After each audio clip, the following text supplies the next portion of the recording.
The stagecoach wheel hitting a deep, sun-baked rut was the final, jarring punctuation to a journey that had stretched across 1,000 miles and a lifetime of hope.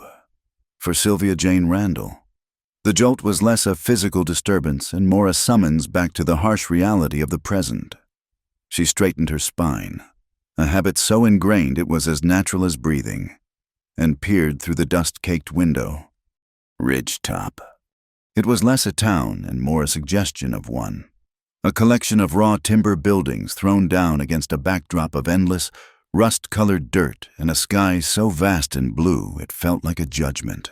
The air that seeped through the cracks in the coach was thick with the scent of baked earth, horse, and something metallic from the blacksmith's shop, where a hammer rang out a lonely, rhythmic toll. From the saloon, a piano played a tinny, disjointed tune that sounded tired, as if it too had traveled a long way and wished only for rest. Sylvia's fingers tightened around the worn edges of the letter in her lap. It was her map, her charter, her entire reason for being in this desolate place. The paper was soft as old linen, creased along folds that had been opened and refolded 100 times in the dim light of boarding houses and the swaying belly of the coach. The ink, once a confident black, had faded to a soft brown. The words a quiet promise from a man she'd never met. Mr. Elias Vance. His penmanship was neat, his words plain and direct. A position is available for a woman of good character to manage my household affairs. I have a small but respectable mercantile business and require assistance. A room and board are provided, along with a fair wage. It is a good place to make a new start. A new start. The phrase had echoed in her mind all the way from Ohio. Back home, she had become a landmark, something to be noted and commented upon. As tall as the Randall girl was a common saying. She moved through the familiar streets of her childhood town feeling like an architectural feature, a steeple on a church that drew the eye and the whisper. Her height, a simple fact of her being, had somehow become her entire identity. She was not Sylvia who was kind, or Sylvia who could bake a perfect loaf of bread, or Sylvia who loved the quiet light of early morning. She was simply Sylvia, the tall one. And so, she had answered the advertisement in a Cincinnati newspaper, a small block of text seeking a housekeeper in a town she couldn't find on any map she owned. She wrote her letter in her best hand, carefully omitting any mention of her physical stature. It was not a lie, she told herself, but an absence of information. She was a woman of good character. She was capable and hard-working. What more did he need to know? Mr. Vance's reply had arrived weeks later, smelling faintly of pipe tobacco and dry goods. It was formal, yet held a sliver of warmth that she clung to. He wrote of the clean, dry air and the opportunities for those not afraid of hard work. For Sylvia, who felt she was slowly suffocating in the humid Ohio summers and the low ceilings of expectation, his words were a lifeline. Now, the coach groaned to a halt in front of what passed for a hotel. A 2-story wooden facade with the words Ridgetop Grand painted in hopeful but peeling letters. The driver, a leathery man who hadn't spoken more than 10 words since they'd left the last outpost, swung the door open. Ridgetop, he grunted, as if the name itself were an effort. Sylvia gathered her small valise and her composure. She stepped down, her sensible boots landing in a puff of fine red dust that immediately coated the worn leather. She stood for a moment, letting the full force of the sun and the silence settle upon her. The hammering from the blacksmith had stopped. The piano music had died. It felt as if the entire town had paused to watch her arrival. And they were watching. A woman in a faded calico dress sweeping a porch, her broom stilled in midair. 2 old men on a bench outside the mercantile, whittling, their knives now motionless. A curtain twitched in the window of the room above the saloon. Their gazes were not overtly hostile, but they were heavy with a frank, unblinking curiosity that she had felt her entire life. It was the look people gave something unusual, something that didn't quite fit the established order of things. She smoothed the front of her dark gray traveling dress, a sturdy, practical garment she had sewn herself. It was clean, though rumpled from the journey, and unadorned by any lace or frippery. She was not a woman given to decoration. Her assets were her steady hands, her calm demeanor, and a resilience that had been forged in a lifetime of quiet endurance. "Mr. Vance's mercantile?" she asked the coach driver, her voice clear and low. He jerked a thumb across the street. "Big sign. Can't miss it." She gave him a small, polite nod, and with her valise in one hand, she crossed the wide, dusty thoroughfare. The wooden planks of the sidewalk groaned under her weight.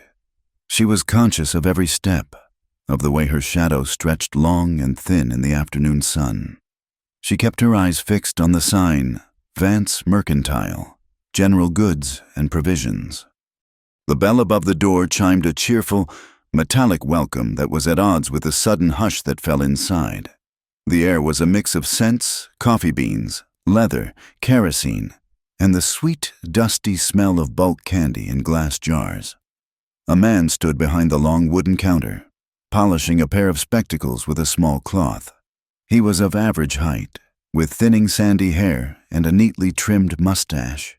He looked up as the bell rang, a placid, business-like expression on his face. "Good afternoon," he said, his voice mild. He put on his spectacles and his eyes came into focus, first on her face, and then, in a slow, unmistakable descent, down the entire length of her frame and back up again. The placid expression faltered, replaced by a flicker of bewilderment, then surprise, and finally, a kind of deep-seated unease. Sylvia felt a familiar cold knot tighten in her stomach, but she kept her expression serene. "Mr. Elias Vance?" she inquired. "I am," he confirmed, though his voice had lost its earlier confidence. He placed the polishing cloth on the counter with deliberate care, as if he needed a moment to process the information his eyes were giving him. "I am Sylvia Randall, from Ohio. We have been corresponding." She held up the letter slightly, a passport to the new life he had promised. "Miss Randall." He said her name slowly, tasting it. He blinked several times. He seemed, for a moment, to be at a complete loss for words. He opened his mouth, then closed it again. He was not a cruel man. She could see that in the soft lines around his eyes.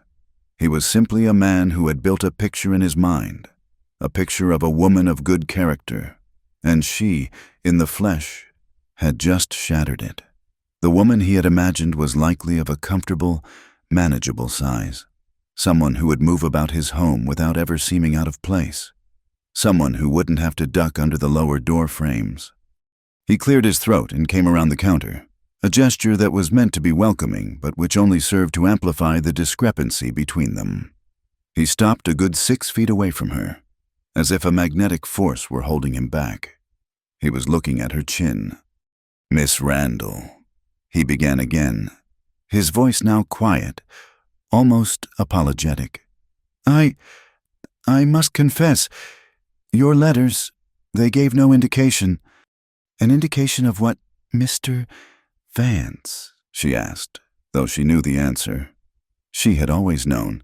She just hadn't allowed herself to believe it would matter here, 1,000 miles from home, here, in the big, wide West. She had foolishly thought there might be room for her. He gestured vaguely with his hand, a helpless, flustered motion. The silence in the store was absolute. She could hear the buzzing of a fly near the pickle barrel, the soft rustle of her own dress. "Mr."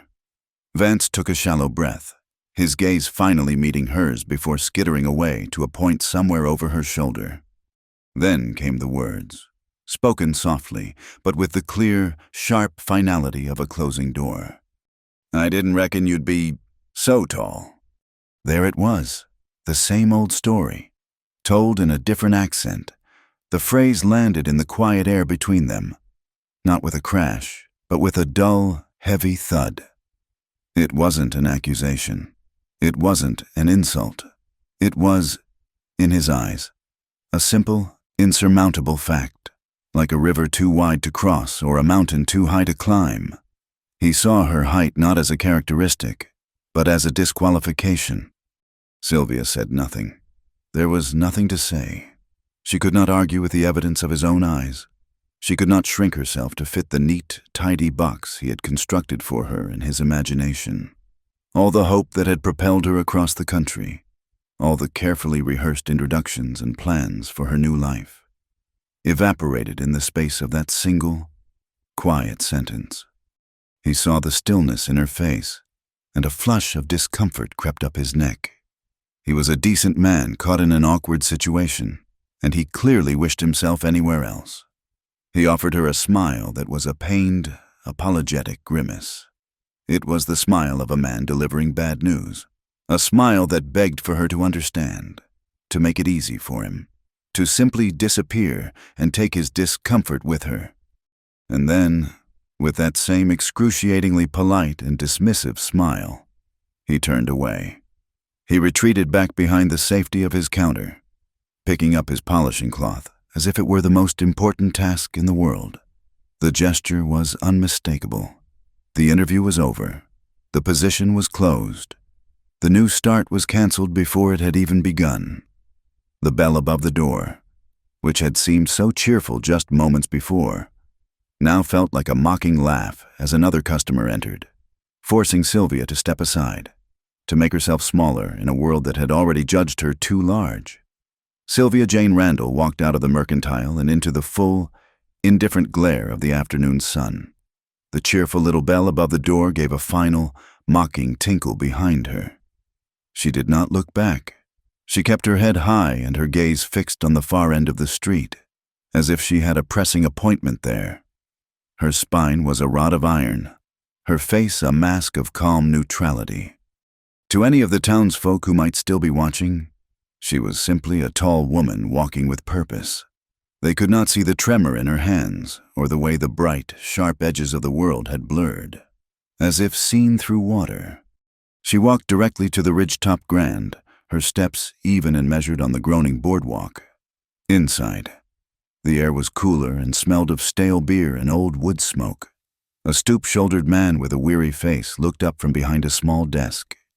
"A room," she said, her voice betraying none of the chaos inside her. "For the night."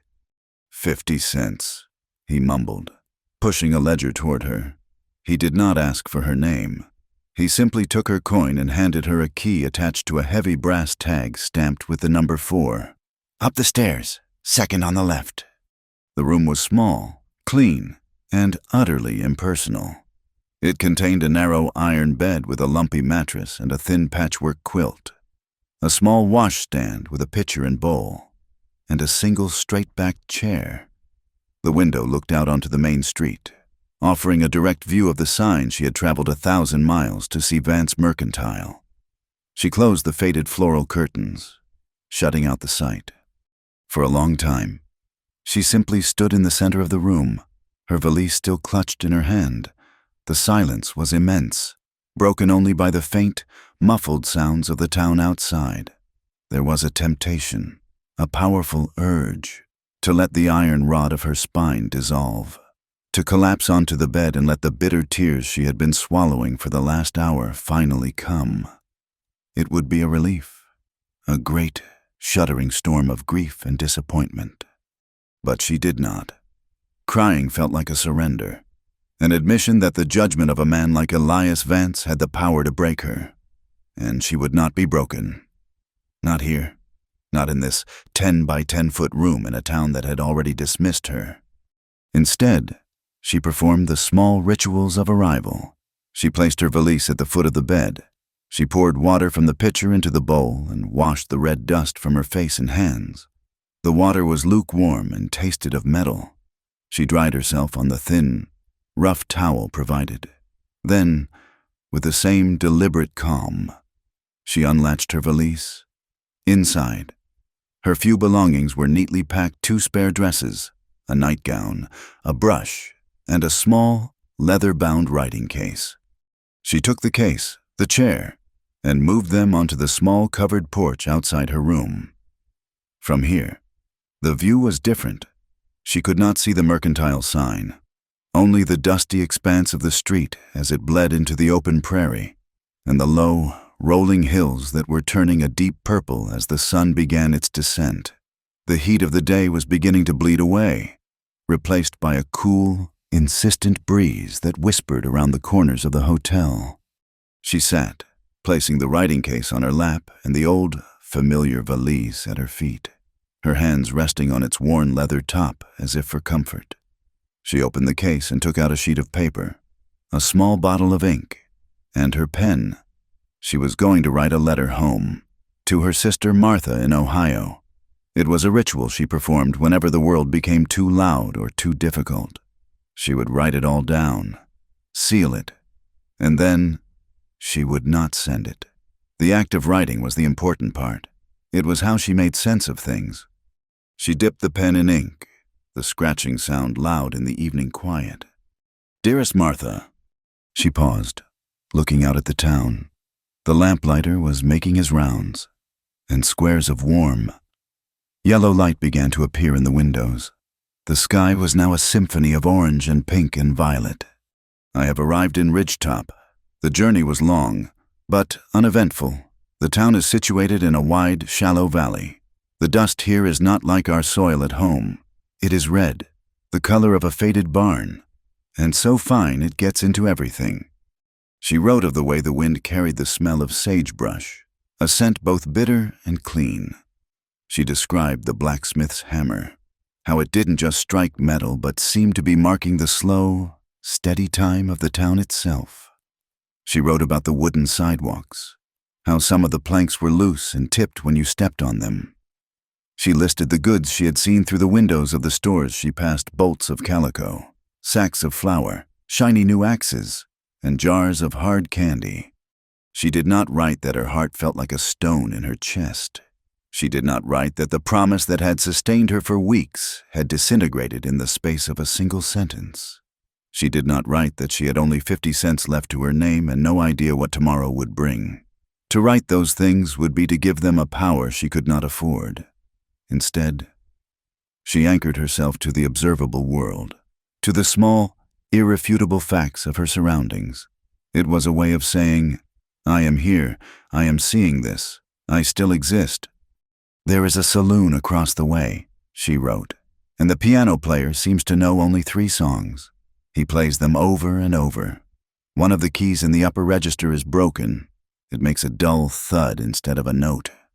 She was so absorbed in her task, in the careful rendering of her new, bleak reality, that she didn't hear the footsteps until they stopped beside her chair. A shadow fell across her page.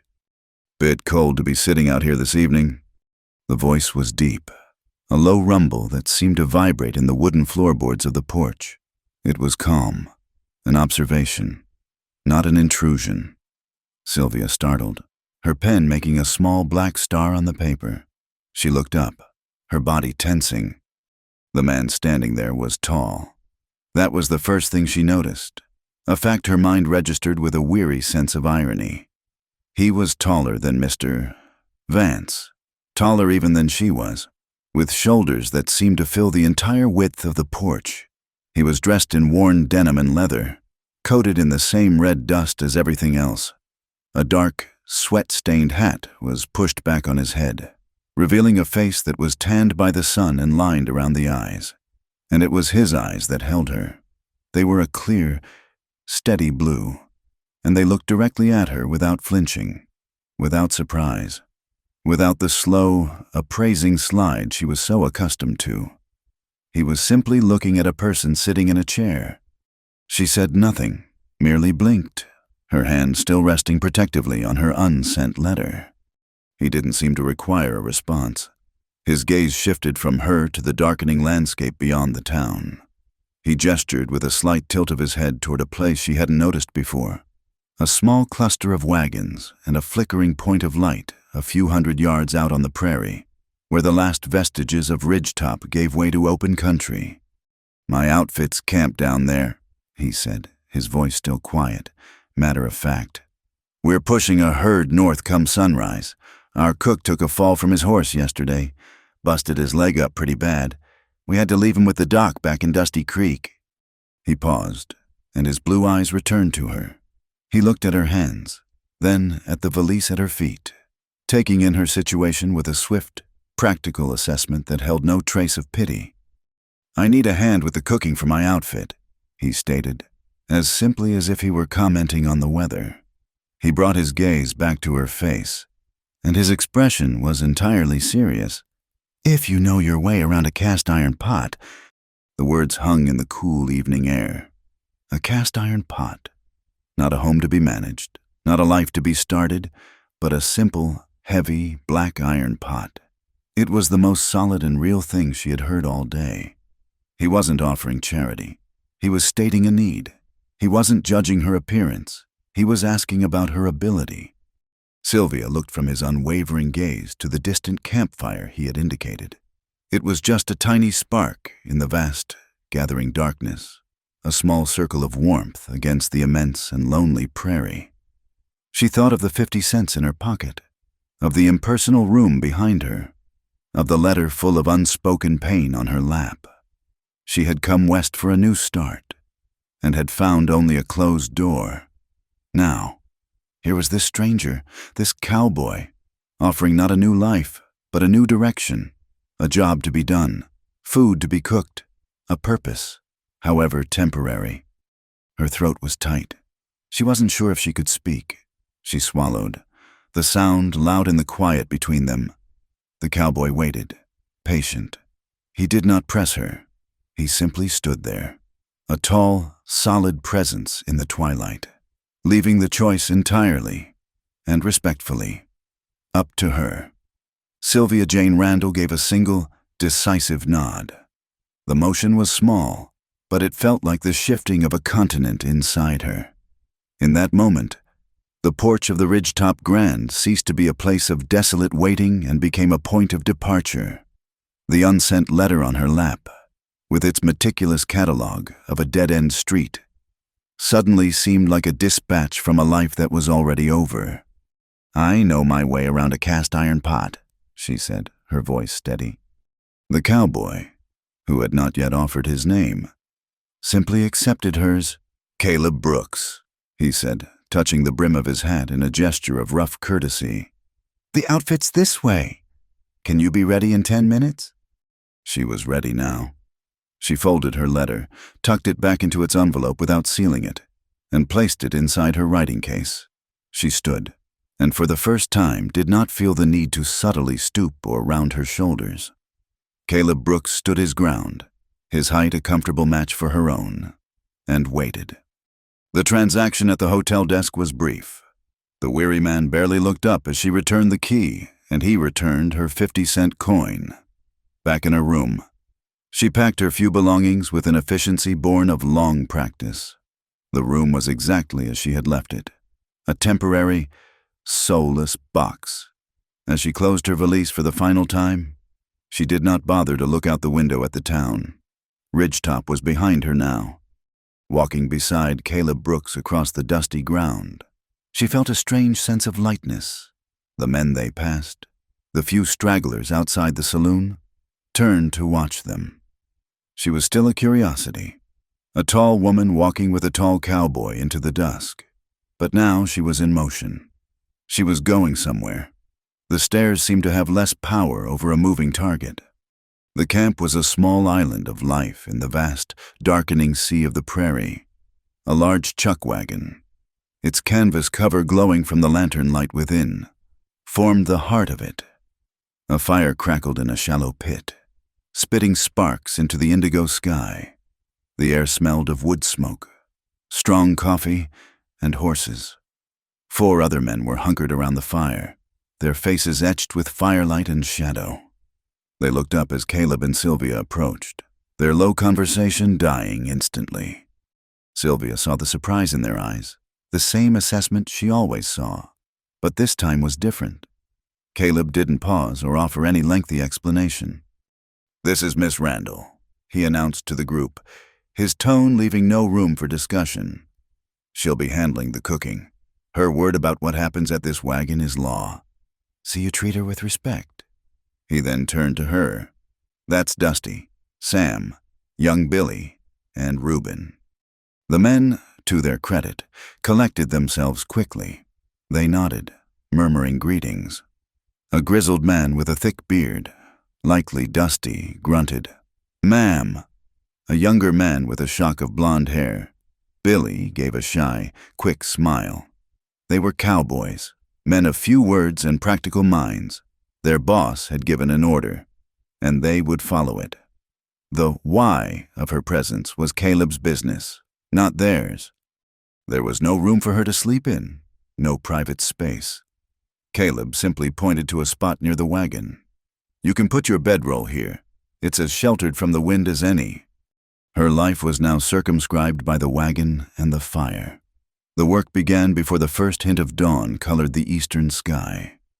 Sylvia woke to a profound cold and a silence broken only by the soft snuffling of the horses and the distant cry of a coyote.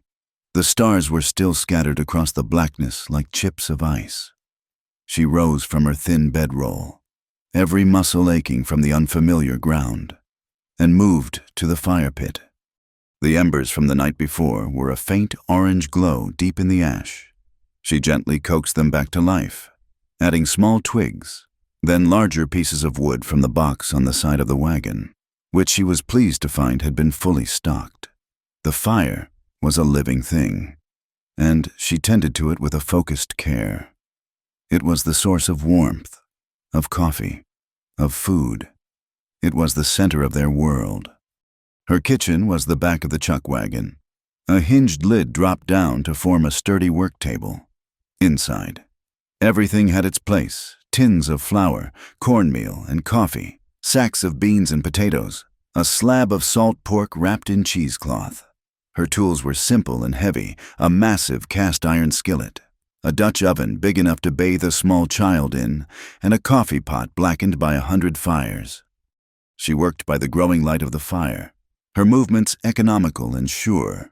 She ground the coffee beans, the aroma sharp and invigorating in the cold air. She sliced the salt pork and set it to frying, the sizzle a welcome sound in the pre-dawn quiet. She mixed the batter for the cornbread, her hands quickly learning the feel of the coarse meal and the water from the barrel. Her hands, long-fingered and capable, were soon covered in flour. She would pause to wash them in a bucket of bracingly cold water, the shock of it a reminder that she was awake. She was alive. She was working. The men rose as the sky began to pale, drawn by the smell of coffee and frying bacon.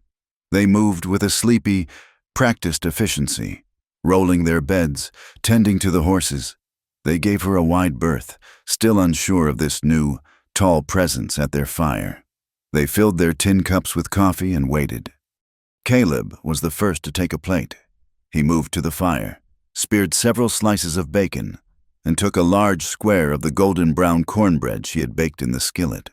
He found a spot on an overturned crate, settled his plate on his knees, and began to eat. He ate in silence, his focus entirely on the food. The other men followed his lead, filling their own plates and finding places to sit. Sylvia watched them from the sanctuary of her wagon. She did not eat. She drank her coffee, her body thrumming with a nervous energy. This was her test: her cornbread, her bacon, her coffee. It was her entire resume, served up on a tin plate. The silence was thick, broken only by the sounds of eating. Finally, Caleb finished. He drained his coffee cup and stood, bringing his plate to the bucket of soapy water she had set out. He stopped in front of her. His blue eyes were unreadable in the flickering light. "This is good cornbread," he said. It was not a compliment delivered with a flourish. It was a statement of fact, delivered in his low, quiet rumble. But to Sylvia, the 4 simple words were a balm, a validation more profound than any she had ever received. He had not said, "It's good for a woman," or "It's better than I expected." He had judged the work, not the worker. He turned and walked away to saddle his horse. After he spoke, the tension in the camp seemed to loosen. Young Billy came back for a second piece of cornbread, flashing her another shy smile. Dusty gave a gruff nod as he passed. The wall of uncertainty had been breached. A rhythm established itself over the following days. They were long, hard days that began in darkness and ended in exhaustion. Sylvia would rise, make the fire, and cook breakfast. As the men ate, she would clean and pack everything away in the wagon with a precise, interlocking logic. Then she would climb onto the high seat of the chuck wagon, and they would move. The wagon bucked and swayed over the rough prairie, a slow, lumbering beast behind the river of cattle. At midday, they would stop for a cold meal of biscuits and jerky. In the evening, the entire process of making camp and cooking supper would begin again. In this new life, there was little room for conversation. The work was too demanding, the men too tired. Yet, in the spaces between the words, something began to grow between Sylvia and Caleb Brooks. It was a quiet understanding, built not on spoken sentiment, but on small, steady actions. She learned his habits. He was always the first one up, checking the horses before he even came for coffee. He was the last one to turn in, taking a final walk around the perimeter of the sleeping camp. He drank his coffee black and strong. He was quiet, but he saw everything. He, in turn, saw her. His gaze would often find her as she worked. It was a look devoid of judgment or even curiosity now. It was a look of quiet observation. He watched her hands as she kneaded dough, swift and sure. He watched the way she would tie her long brown hair back with a piece of cloth to keep it out of her face. A simple, practical gesture that he found himself waiting for each morning. He noticed how, after the evening meal was cleaned up and the men were swapping stories by the fire, she would stand at the edge of the firelight, her tall frame a silhouette against the endless stars, and simply look out across the dark plains, as if listening to its silence. He never commented on these things, but his attentiveness manifested in other ways. One morning, she found a freshly chopped pile of perfectly sized kindling beside the fire pit, saving her the trouble of hunting for it in the dark. Another afternoon, after a particularly difficult river crossing that had left her shaken, he appeared at the side of the wagon with a tin cup of water. "Drink," was all he said, before turning back to his work, when one of the heavy Dutch ovens nearly slipped from her grasp. His hand was suddenly there, steadying its weight, his fingers brushing hers for a brief, warm moment. She never thanked him for these small kindnesses, and he never seemed to expect it. It was simply part of their silent dialogue. Her answer was in the extra piece of bacon she'd saved for his plate, or the way she made sure the coffee pot was always full and hot when he came in from the last watch. It was a language of mutual care, spoken through gestures. One evening, as the men's talk by the fire faded and they began to drift off to their bedrolls, Sylvia was washing the last of the tin plates. Caleb was sitting on the far side of the fire, mending a piece of leather bridle. The silence between them was no longer empty. It was comfortable, a shared space. He didn't look up from his work, but he spoke into the quiet. "You don't talk much about Ohio." It was the first personal question he had ever asked. She paused her washing, her hands submerged in the warm, soapy water. She looked at his bent head, the way the firelight caught the weathered lines of his face. "There's not much to tell," she answered, her voice soft. "It was a small place. I'm better suited out here." He looked up then, his blue eyes meeting hers across the dancing flames. He didn't ask what she meant.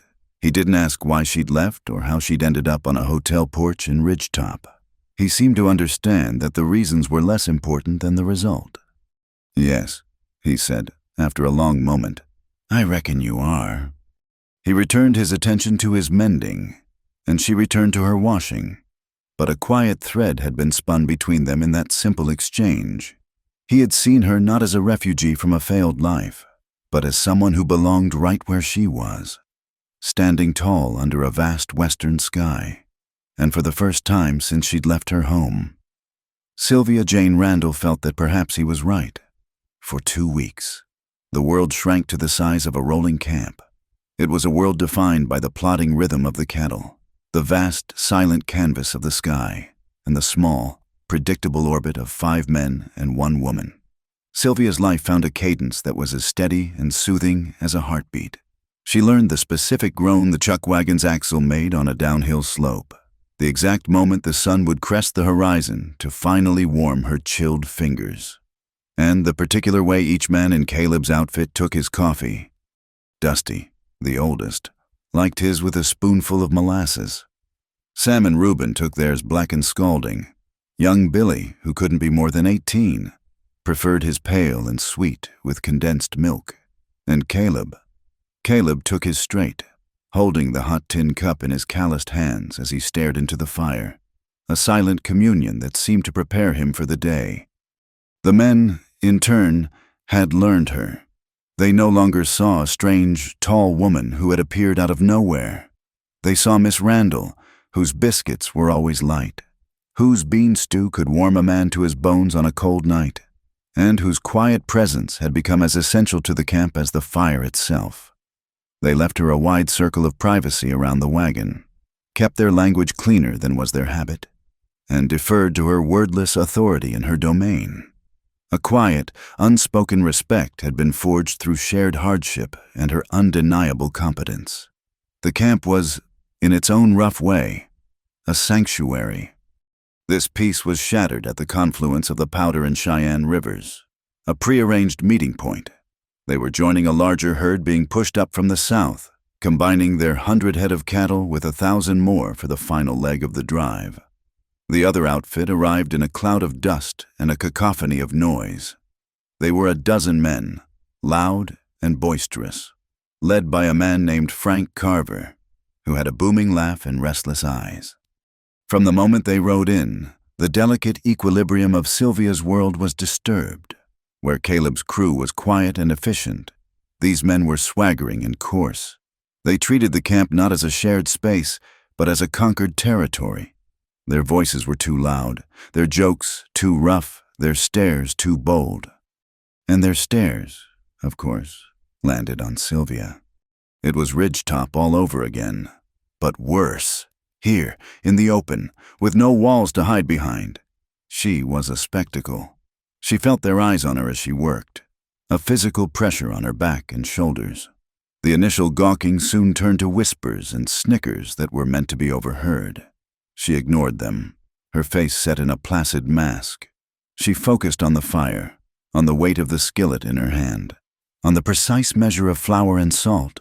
She retreated into the mechanics of her work, a place where their judgment could not reach her. Caleb's men noticed immediately. She saw Dusty's eyes narrow, his hand resting near the hilt of the knife on his belt. Young Billy, who usually chattered away while he waited for his food, became sullen and silent, glaring at the newcomers. They closed ranks around her in their own quiet way, moving between her and the other crew, creating a subtle, protective barrier. Caleb noticed too. He said nothing, but a new tension settled in his shoulders. He moved with a coiled stillness, his calm exterior belying a deep, simmering watchfulness. His blue eyes missed nothing. He saw the way the new men looked at Sylvia, and a cold, hard light entered his gaze. The breaking point came during the evening meal of their second day together. The two crews ate mostly segregated. Caleb's men in a tight knot near the chuck wagon, Carver's men in a looser, louder group a few yards away. The air was already thick with a low-grade hostility. Carver's outfit was accustomed to a different kind of cook, a grizzled, foul-tempered old man, and they viewed Sylvia with a mixture of suspicion and amusement. Sylvia was refilling the enormous coffee pot, her back to the main camp. The firelight cast her long shadow across the ground, making her seem even taller.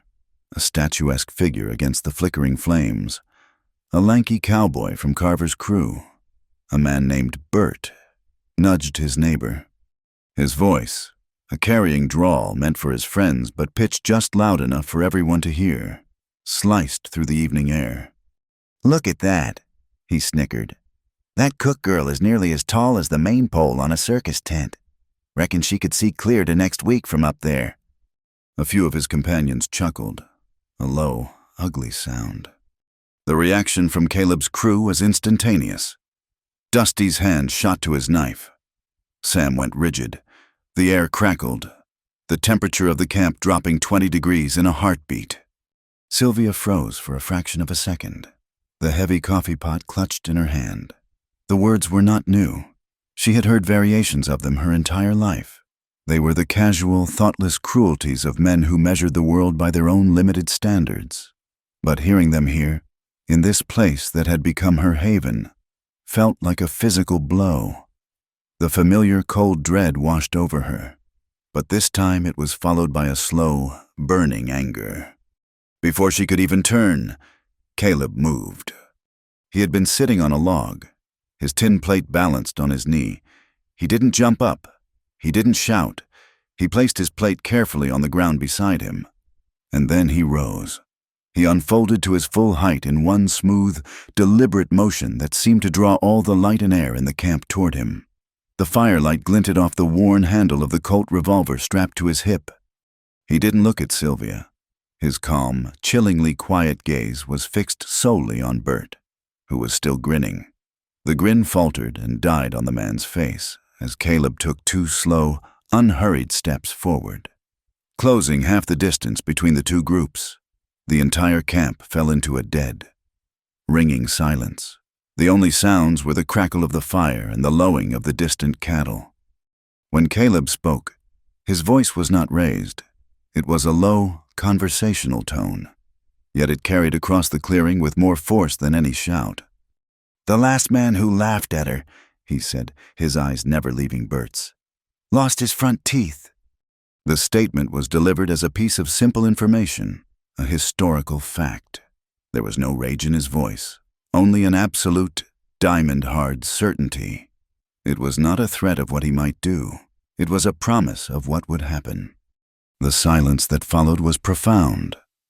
Bert's face went pale, the color draining from it until it was the color of dirty canvas. He swallowed, his Adam's apple bobbing nervously. He looked to his boss, Frank Carver, for support. But Carver was watching Caleb with a new, calculating respect. Carver was a blusterer, but he knew a dangerous man when he saw one, and Caleb Brooks, in his quiet intensity, was more dangerous than a dozen shouting men. No one moved. No one breathed. The moment stretched, taut as a wire. It was Sylvia who broke the spell. She turned from the fire, the full coffee pot still in her hand. Her face was calm, her expression unreadable. She walked directly to where Caleb stood, a silent, menacing statue. The men from both crews watched her, holding their breath. She didn't look at Bert or any of the others. Her world had shrunk to the space occupied by Caleb. She stopped in front of him and held up the pot. "More coffee?" she asked, her voice perfectly even. Caleb's gaze finally broke from Bert, shifting to meet hers. For a long second, they just looked at each other over the steaming pot.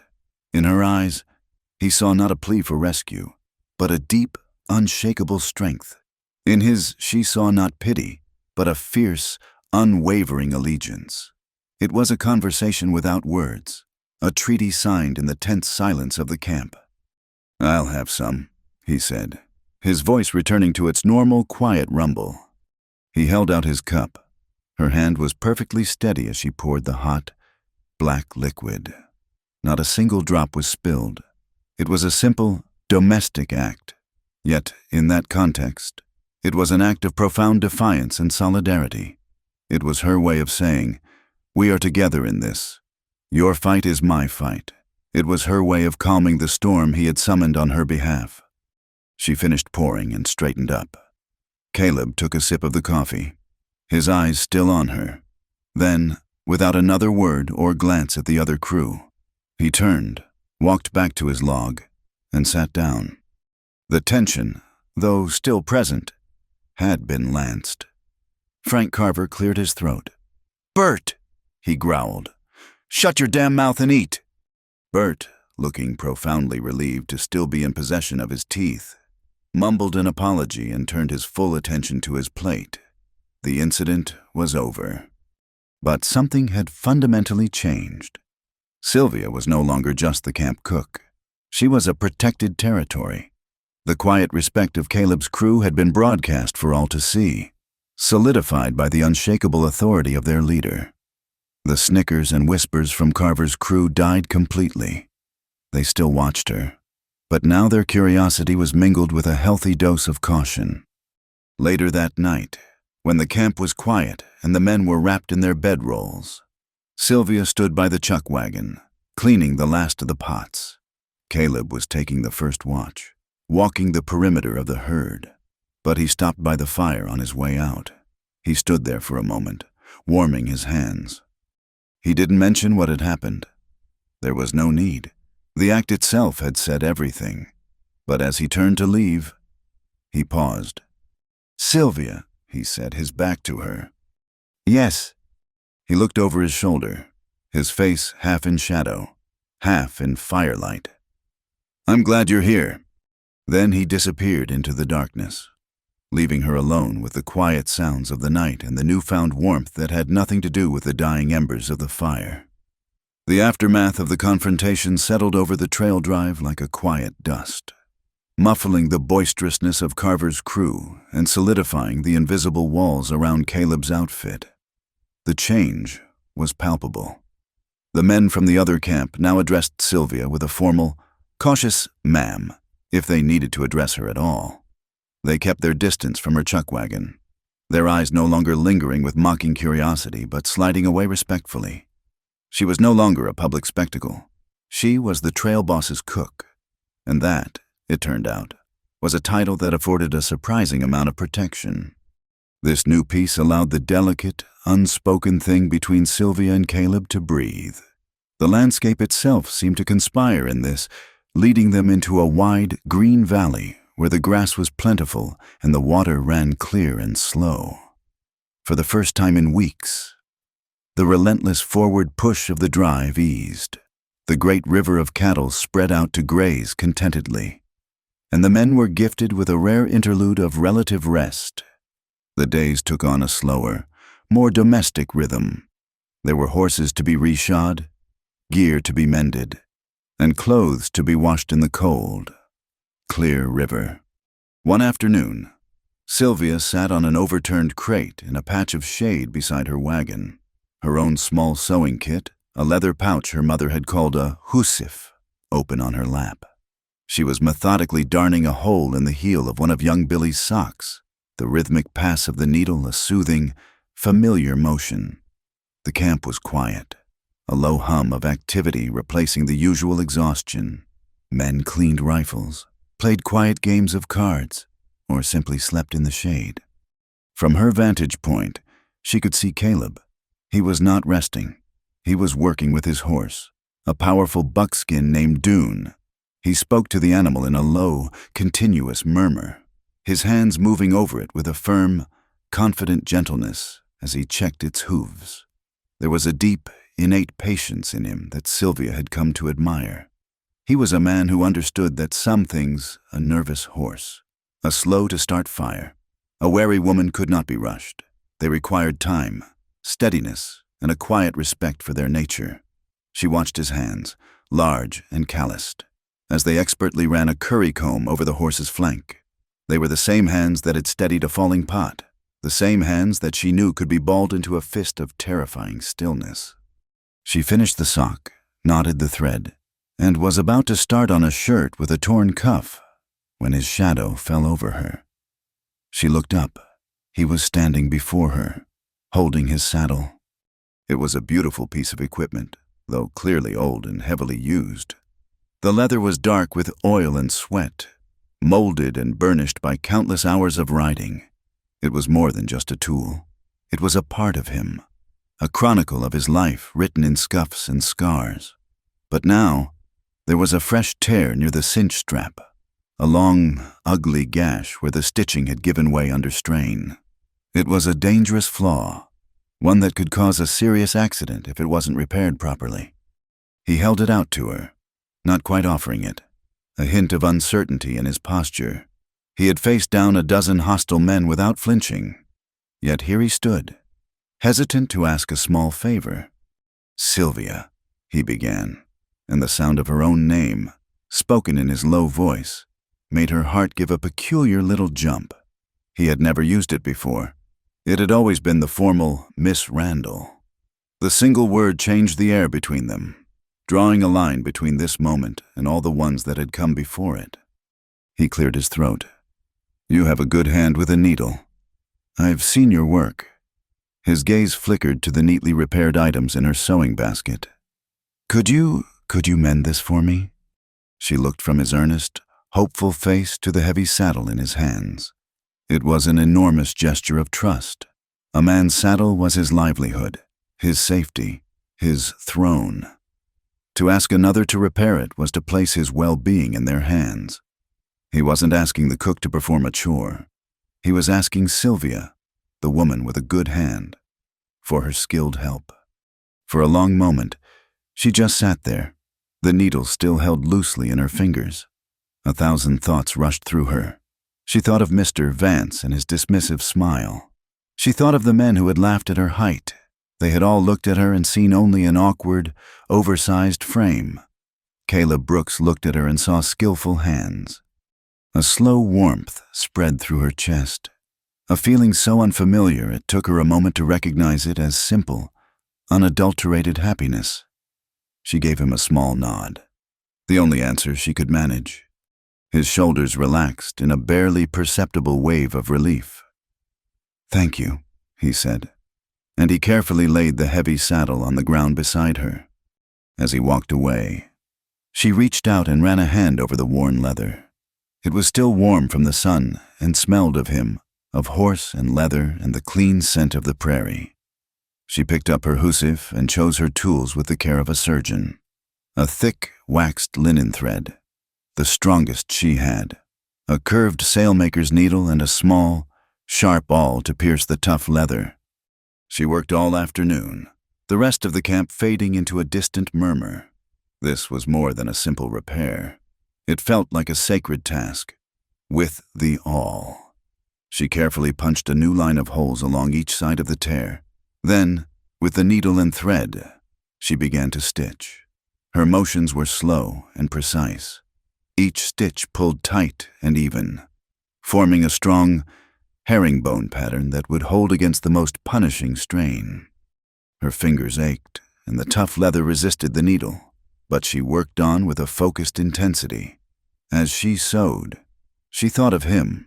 She was literally binding up a broken part of his world, making it whole and strong again, with every pass of the needle. She felt as if she were stitching some of the quiet gratitude she felt for him into the very fabric of his life. She was mending more than just leather. She was mending a small part of her own lonely soul. She finished as the sun began to dip toward the horizon, casting long shadows and painting the valley in hues of gold and rose. The line of new stitches was neat and straight, a pale, strong scar against the dark leather. She ran her thumb over the repair. It was solid. It would hold. She found him by the temporary rope corral, checking on a lame horse. He looked up as she approached, her tall frame silhouetted against the setting sun. She was carrying his saddle, holding it carefully in both arms. He straightened up, wiping his hands on his denim trousers, and gave her his full attention. She held the saddle out to him. He took it from her, his hands brushing hers as he did. He turned it over, his gaze going immediately to her repair. He was silent for a long time, his expression serious. His rough thumb traced the line of her stitches, feeling the strength and evenness of her work. He tested the seam, pulling at it with a force that would have ripped a lesser repair wide open. It did not give. A slow smile spread across his face, transforming his usually solemn features. It was a genuine, unguarded smile that reached all the way to his clear blue eyes, and it was aimed directly at her. He looked up, his smile softening.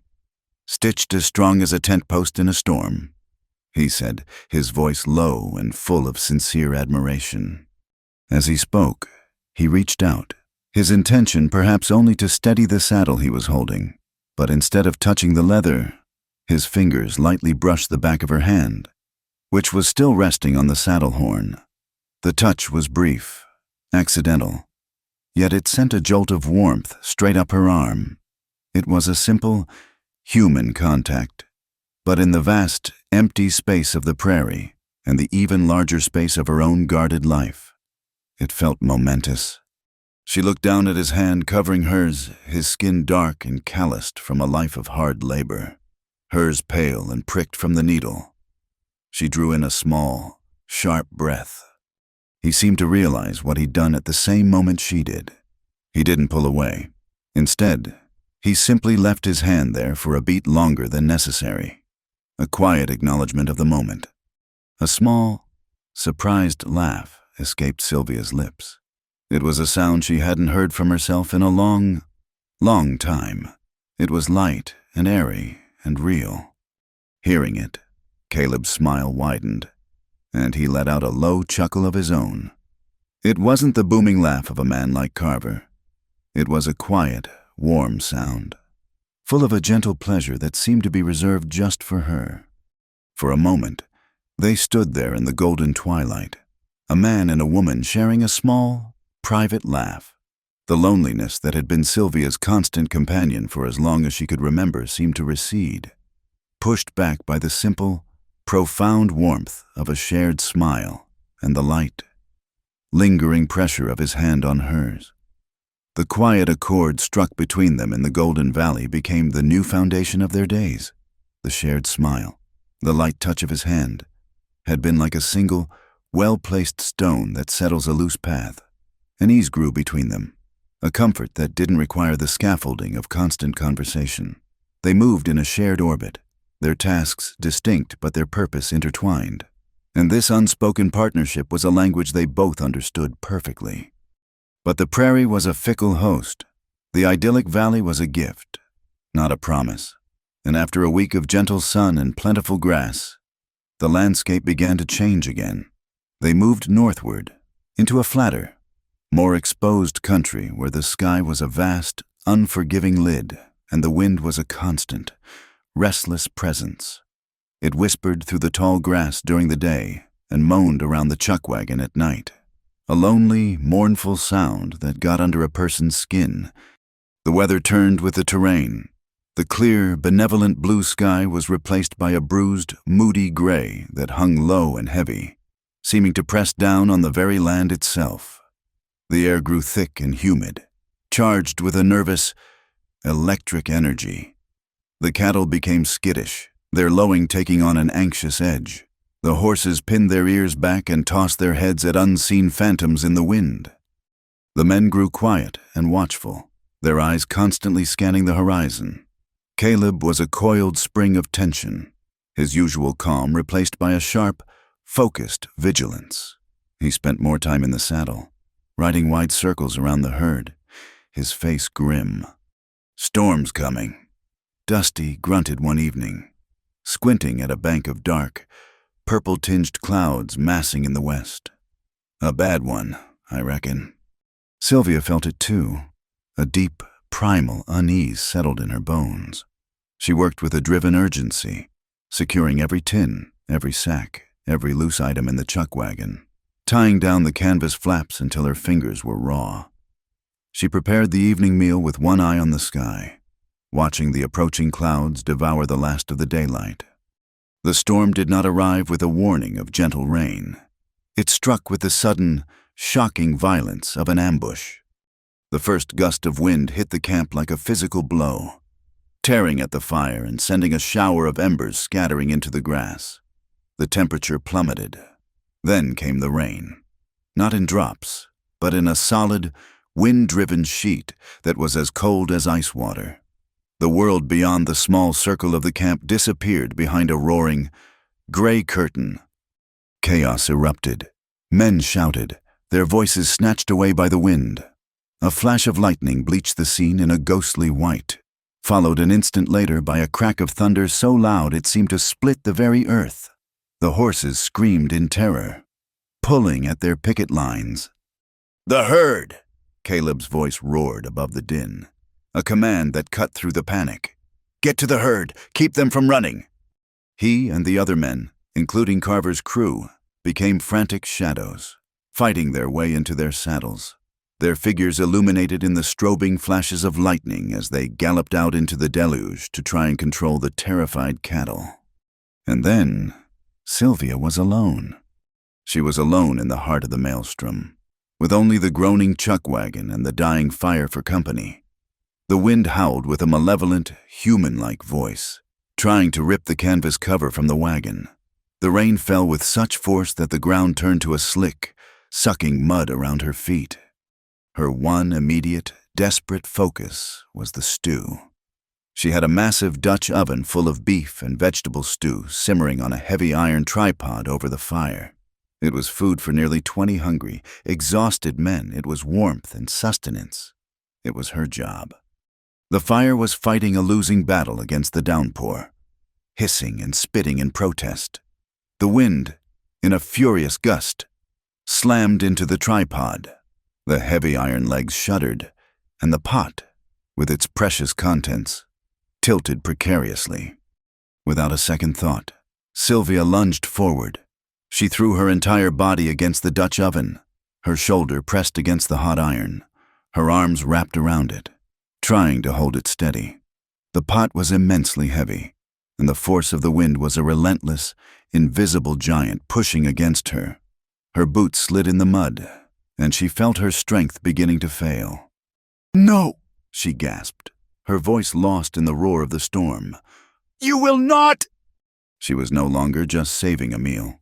She was fighting back against the cruelty of the elements, against the forces that had always seemed to conspire to knock her off her feet.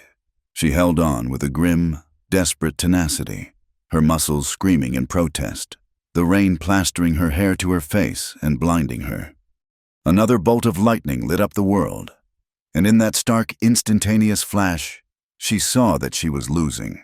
The pot was tilting further, the bubbling stew beginning to slop over the side, scalding the dying fire with a furious hiss. Her feet slipped again, and she knew, with a sickening certainty, that she was going to fall and the pot would go with her. Just as her grip began to fail, a new force slammed into her from behind. For a terrifying moment, she thought it was a rogue wave of wind that would finish her, but it was solid. Two strong arms wrapped around her in the pot, engulfing her completely. A solid chest pressed against her back, and a body, as strong and unyielding as an oak tree, added its weight and strength to hers. "I've got it," Caleb's voice bellowed in her ear, a lifeline in the chaos. "I've got you." Together, they wrestled the heavy pot back to a stable position. He was a solid wall of strength behind her, his breath coming in ragged gasps. He was soaked to the bone, water streaming from the brim of his hat and the ends of his hair. He must have seen her struggle from the edge of the camp and come back for her. He didn't release her immediately. For a moment, they just stood there, braced together against the storm, a single entity holding back the chaos. Then, he guided her and the pot backward, dragging the entire tripod into the meager shelter offered by the side of the chuck wagon. Once it was relatively safe, he let go. The wind immediately felt colder, the storm louder without the solid warmth of him at her back.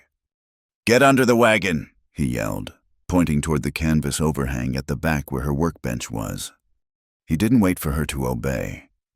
He grabbed her arm, his grip firm but not rough, and pulled her with him into the small, sheltered space. The wind still tore at them, and the rain still found its way in, but it was a world away from the full fury of the storm. He did not go. He could have turned and gone back to the men, back to the herd. His duty there was not done, but he stayed. He slumped down with his back against a wagon wheel, pulling her down with him until they were sitting side by side on the damp, muddy ground. The silence between them was immense, a pocket of stillness in the heart of the storm's roar. The only light came from the erratic flashes of lightning that illuminated the curtain of rain just a few feet from where they sat. They could hear the storm, feel the wagon shudder with each powerful gust. But in their small shelter, they were in a world of their own. Sylvia was trembling, from cold, from exertion, from the sheer terror of the last few minutes. Water dripped from her hair and ran in rivulets down her face. Caleb was a dark, sodden shape beside her. He had taken off his hat, and he ran a hand through his wet hair, pushing it back from his forehead. In the next flash of lightning, she saw his face, stripped of its usual calm, looking weary and strained. But his eyes, when they turned to her, were full of a deep and steady concern. They sat like that for a long time, neither of them speaking. The shared ordeal had stripped away all pretense, all the careful distances they had maintained. There was only the raw, undeniable reality of their presence. Two people huddled together against the wildness of the night.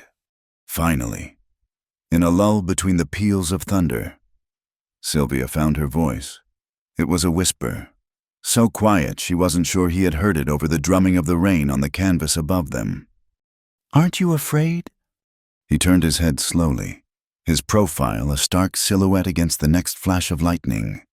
"Of the storm, we'll manage." "No," she whispered, and she had to force the next words out, the question that had lived in the deepest, most guarded part of her heart for her entire life. "Aren't you afraid that I'm different?" The question hung in the damp, cold air between them, more fragile and more powerful than any bolt of lightning. It was the sum of all her fears, mister. Vance's recoiling stare, the snickering men, a lifetime of being other, of being too much. Caleb was silent for a long moment. He didn't look away. He looked at her, truly looked at her. Huddled and shivering in the dark, he saw not her height, not her difference, but the fierce, brave woman who had tried to single-handedly fight a storm to save a pot of stew for his men. When he finally answered, his voice was a low, rough murmur, barely more than a breath, yet it was the clearest and truest thing she had ever heard. "Sylvia," he said, and her name was a tender thing on his tongue. "I'm afraid of one thing. I'm afraid of missing something precious, just because most people aren't used to looking up." Caleb's words from the night of the storm became a silent, protective shelter around Sylvia's heart. "I'm afraid of missing something precious, just because most people aren't used to looking up."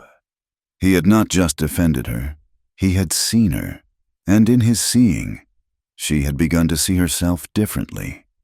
The quiet understanding between them deepened, no longer just a fragile thread, but a sturdy, resilient rope, woven from shared hardships and unspoken truths. The trail drive continued, a relentless push north. The storm had cost them time and scattered the two herds into a chaotic, intermingled mass. The days that followed were a blur of hard, dangerous work as the cowboys from both outfits rode through thick mud and swollen creeks, cutting their chosen cattle from the larger group. The air was constantly filled with the shouts of men, the crack of whips, and the anxious bawling of confused animals. It was tense, exhausting work that frayed nerves and shortened tempers. The accident, when it happened, was a product of this exhaustion and chaos. A young steer, spooked by a rattlesnake, bolted from the herd, crashing directly into the path of one of Frank Carver's men. The man's horse shied violently, stumbling and then colliding with Dune, Caleb's powerful buckskin. It was a brutal, tangled impact of horseflesh and leather. Dune, for all his strength, went down, and Caleb was thrown clear, landing with a sickening thud on the hard, rocky ground. For a moment, the world stopped. All the shouting, all the movement, ceased. Sylvia, who had been watching from the high seat of the chuck wagon, felt the air leave her lungs in a single, silent gasp. A cold, metallic fear, sharper and more terrifying than any storm, seized her. She saw a knot of men instantly converge on the spot where Caleb lay unnervingly still.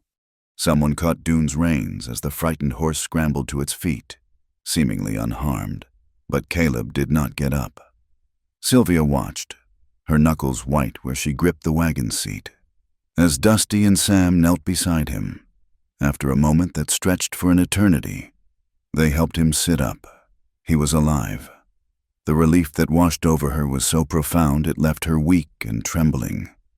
They brought him back to camp slowly, half carrying him between them. His face was pale beneath its tan, etched with lines of pain. His left arm was cradled against his chest, and he moved with a stiff, guarded agony. Frank Carver followed, his face a mask of blustering concern. "Just a bad fall, Brooks," Carver said, his voice too loud. "You'll be back in the saddle by tomorrow." Caleb didn't answer. He just gritted his teeth, his gaze fixed on the ground. They helped him into his tent, a small, simple canvas shelter just large enough for a cot and a small crate that served as a table. Sylvia was already there. The cook was, by default, the camp's physician, and she had moved with an instinct she didn't know she possessed. A bucket of clean water was already heating over a low fire. She had torn strips from a clean flour sack for bandages and located the small wooden box of medical supplies, a bottle of whiskey for cleaning wounds, a tin of salve, and a few herbal remedies. When the men laid him gently on the narrow cot, she was all business. Her fear was still a cold knot in her stomach, but she pushed it down, channeling it into a focused, clinical calm. "Let me see," she said, her voice low and steady. The men, including Carver, instinctively stepped back, ceding the space to her authority. His shirt was torn at the shoulder. With gentle, careful fingers, she finished the tear, pulling the fabric away to examine the injury. A dark, angry bruise was already blooming across his shoulder and collarbone. A long, shallow cut bled sluggishly from his temple where he must have struck a rock. "It's his shoulder," Dusty said quietly from the tent flap.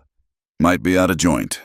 Sylvia nodded, her touch surprisingly gentle as she probed the area around the joint. Caleb hissed in a sharp breath of pain but didn't pull away. She worked in silence, her full attention on the task. She cleaned the cut on his forehead with a rag dipped in whiskey, her fingers brushing his hair back. He watched her, his blue eyes clouded with pain but clear and focused on her face. In that moment, they were the only two people in the world. She wrapped a cold, wet compress around his shoulder to keep the swelling down and gave him a cup of willow bark tea for the pain. "You need a rest," she told him, her tone leaving no room for argument. For the next 2 days, the small tent became the center of her universe. She still cooked for the men, her movements automatic, but her thoughts were constantly with him. She brought him broth, which he drank obediently. She changed his compresses and redressed the cut on his head. He was a difficult patient only in his silence. He bore the pain with a stoic endurance that worried her more than any complaint would have. He would sleep for long stretches, his face drawn, and when he was awake, he would simply watch her as she moved about the small space. The camp held its breath. Frank Carver, perhaps feeling a measure of guilt, kept his men subdued. Dusty and Sam ran the drive with a grim efficiency. The atmosphere was somber, watchful. On the evening of the second day, a familiar, restless wind began to rise, whipping at the canvas of the tent and making the lantern flame dance and flicker. The camp was quiet, the men having eaten their meal in near silence before retiring early to their bedrolls. Sylvia had finished cleaning up, her last task of the long day. She ducked into Caleb's tent to check on him one final time before she went to her own bedroll. He was awake. The feverish glint she had seen in his eyes was gone. He was propped up against his saddle, which she had placed behind his back for support. In the low, golden light of the single lantern, his face looked tired, but his gaze was clear. "You should sleep," she said softly, reaching out to check the compress on his shoulder. Her fingers brushed against the warm skin of his neck, and a small shiver ran through her. "I've done enough of that," he replied, his voice a low, gravelly rasp. He watched her as she straightened the blanket over him, her movements efficient and caring. She finished her small tasks. There was nothing more for her to do. It was time to leave, to return to the cold, lonely space of her own bedroll on the other side of the wagon. She turned toward the tent flap. "Sylvia." His voice stopped her. It was quiet, but it held a new note of vulnerability that caught at her heart. She turned back to face him. "Stay," he said. It wasn't a command. It was a plea. "Just for a little while?" She looked at his face, at the undisguised need in his eyes, and the professional distance she had carefully maintained for 2 days crumbled into dust. She gave a small, almost imperceptible nod. She didn't return to his bedside. Instead, she pulled over the small wooden crate and sat down, keeping a respectful distance. She was the nurse, the caregiver. He was the injured trail boss. There were lines that were not to be crossed. They sat in a profound and comfortable silence, the only sound the insistent flapping of the canvas as the wind grew stronger. They did not need to speak. His asking, and her staying, had said everything. It was an acknowledgement of the bond that had grown between them, a bond that existed beyond the roles of boss and cook. Outside, the wind howled a lonely song. A particularly strong gust billowed the tent flap wide open, sending a chill draft swirling into their small sanctuary.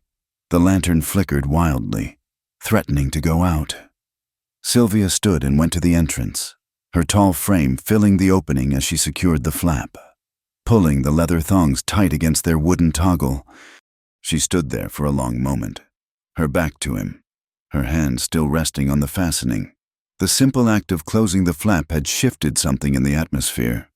It had sealed them in, creating a world that consisted only of the two of them and the warm, flickering light.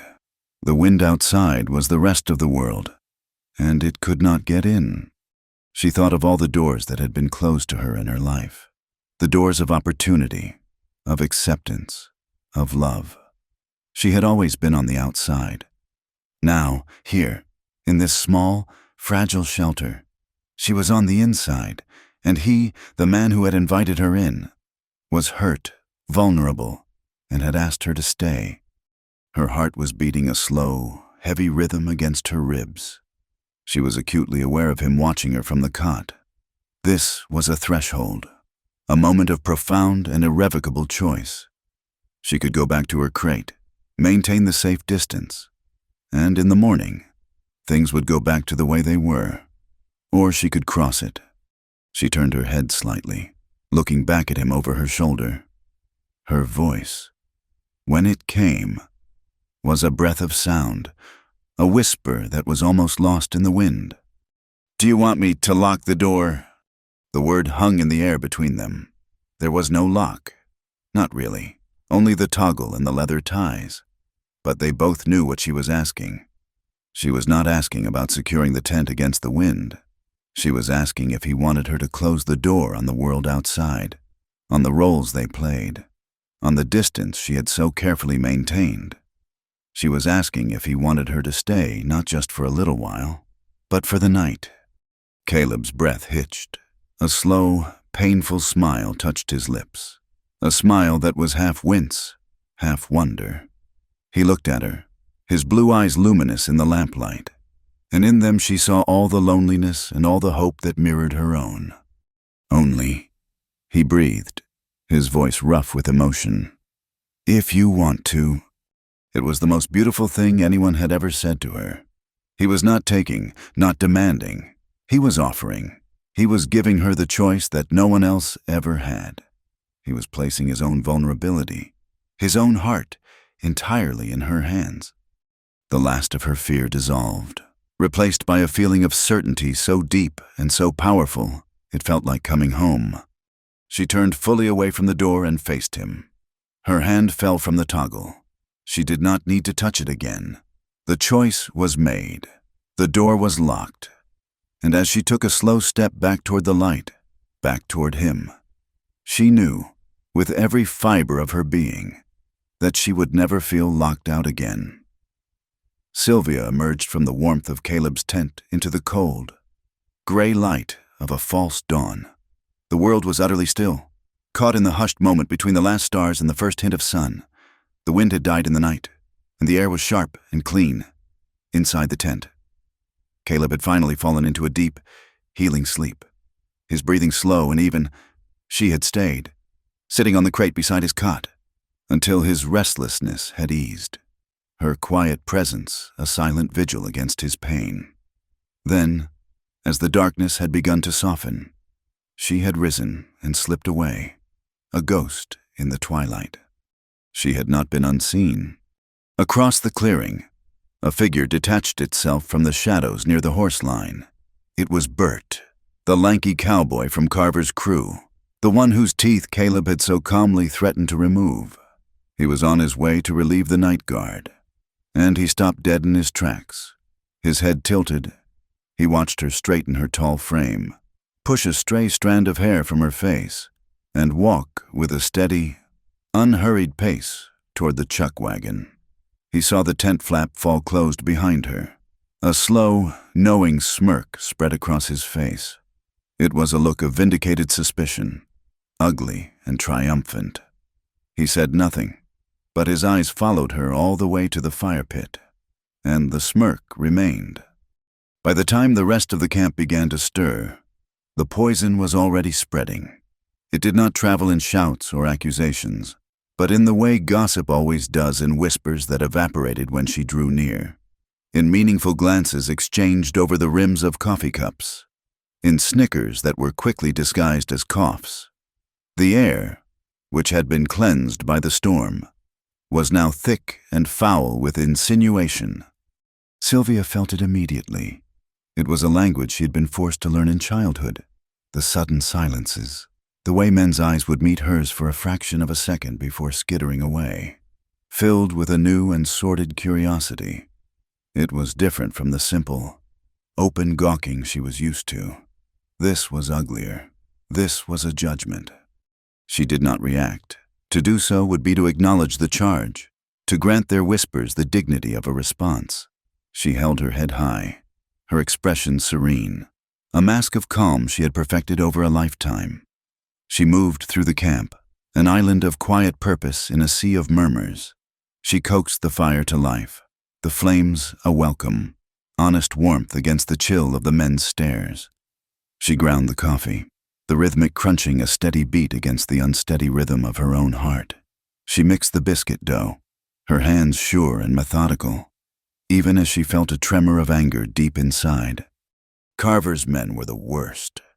They spoke to each other in low voices as she passed, their words just audible enough to be understood. Spent the whole night in there. Nursing his shoulder, I bet. Trail boss gets his perks, I suppose. Their laughter was a low, dirty sound. Caleb's men were different, and in some ways, their reaction was more painful. They were caught in a trap of loyalty and convention. They would not join the gossip, but they did not know how to stop it. They were quiet, their faces troubled.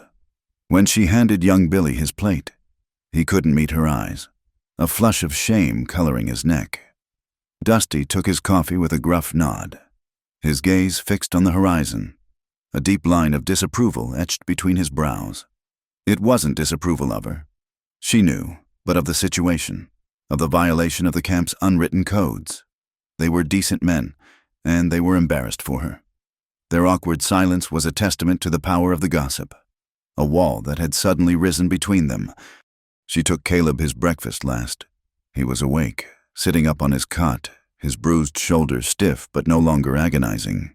He had watched her through the open tent flap, had seen the way the men parted before her, the way their conversations died. He was not a fool. He had spent his life reading the subtle signs of men and herds, and he could read the poison in the air as clearly as if it were smoke. When she ducked into the tent, the small space felt like a sanctuary again. He took the plate of biscuits and salted pork from her, but his eyes were on her face. "Sylvia," he said, his voice low. "What is it? What are they saying?" She looked at him, at the frustration and protective anger simmering in his gaze. It would have been easy to tell him, to let him carry the burden of her anger and humiliation. But it was her burden to carry, giving it to him, especially now, while he was injured, felt like a weakness she could not afford. "They're just men with too much time on their hands," she said, her voice even. "It's nothing. Eat. You need your strength." She did not give him the chance to argue. She turned and left. leaving him in a state of impotent fury. He knew she was lying. He knew it was not nothing. He could feel the disrespect aimed at her like a physical force, and his inability to stand up and crush it was a bitter pill. For 2 more days, the whispers continued. Sylvia moved through them, a tall ship sailing through a fog, her course unwavering. She found a strange strength in her own isolation. Their judgment could not touch the truth of what had happened in that tent. Their sordid imaginings could not profane the quiet, profound intimacy of that night. It was hers, and his, and it was clean. She held that knowledge like a shield, and their whispers glanced off it, unable to find purchase. By the 3rd evening, Caleb was on his feet. He was sore, his movements were stiff, and his left arm was still mostly useless. But the grim determination was back in his eyes. He emerged from his tent as the men were gathering for their evening meal. A hush fell over the camp as he walked slowly, deliberately, toward the fire. He took a plate from Sylvia, and for the first time in days, the camp saw him look her directly in the eye and give her a small, grateful nod. It was a public and unambiguous statement. He did not sit with his own crew. He walked past them, past Frank Carver, and into the center of the clearing, the space that formed the unspoken boundary between the 2 outfits. He stood there, his plate in one hand, forcing every man in the camp to look at him. He was not an imposing figure in that moment, not physically. He was a man clearly still in pain, but his presence, his sheer, unbending will, commanded their absolute attention. He ate a few bites of his stew, his gaze moving slowly from one face to the next, a silent inventory. He looked at Bert, who suddenly found the contents of his plate fascinating. He looked at Carver, whose blustering demeanor had vanished. He looked at his own men, at Dusty's troubled frown and Billy's anxious face. When he finally spoke, his voice was not the roar of a trail boss laying down the law. It was the same quiet, conversational tone he had used with Bert, a tone that was far more menacing than any shout. "There's been a lot of talk in this camp the last few days," he began, his voice carrying easily in the sudden, dead silence. "I've heard it. You know I've heard it." He paused, letting the weight of his words settle. "I'm only going to say this once." He set his plate down on a nearby crate with a soft metallic clink. He stood to his full height, his good hand resting lightly on his hip, inches from the butt of his revolver. His eyes swept over them all, cold and hard as river stones. "Miss Randall came to this outfit when we were in a bind. She has worked harder than any man here, from before sunup to after sundown. She has fed you. She has tended to your injuries. When I was hurt, she cared for me." He paused again, his gaze sharpening, daring any of them to challenge his words. "What happens between me and her is our business. But her character is this camp's business, because it's a damn sight better than what I've seen from most of you lately." His voice dropped even lower, becoming a thing of pure, cold steel. "She is worthy of more respect than any man sitting here, and from this moment on, she is going to get it. If I hear one more whisper, if I see one more sideways look, the man responsible will answer directly to me, and you all know what that means." He didn't need to elaborate. The memory of his quiet promise to Bert about his front teeth was fresh in everyone's mind. This was a promise of a different order, and no one doubted for a second that he would keep it.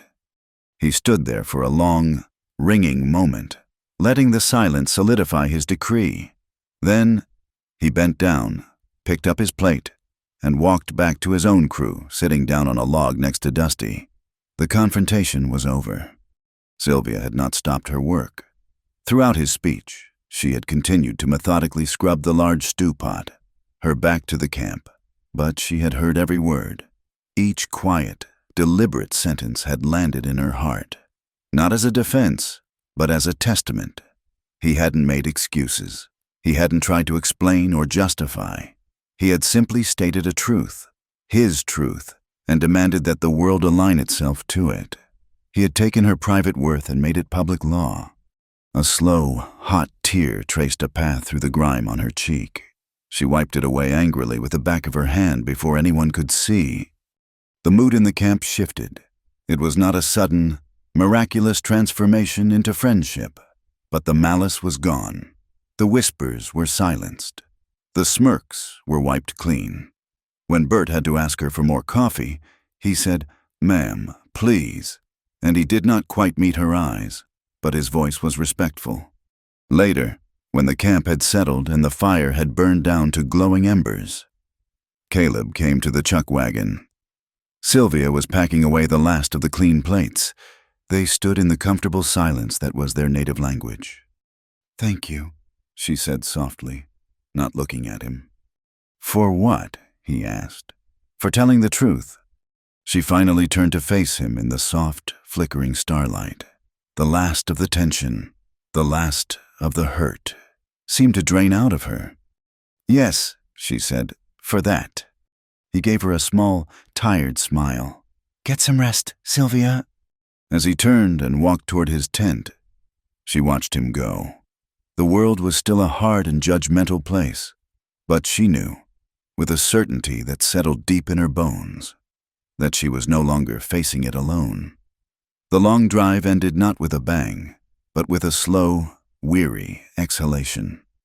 They reached the bustling cow town of Prairie's End, a sprawling collection of wooden buildings that seemed to have sprung organically from the rich, dark soil. For the men, it was a destination of boisterous release and hard-earned pay. For Sylvia, it was a disorienting cacophony.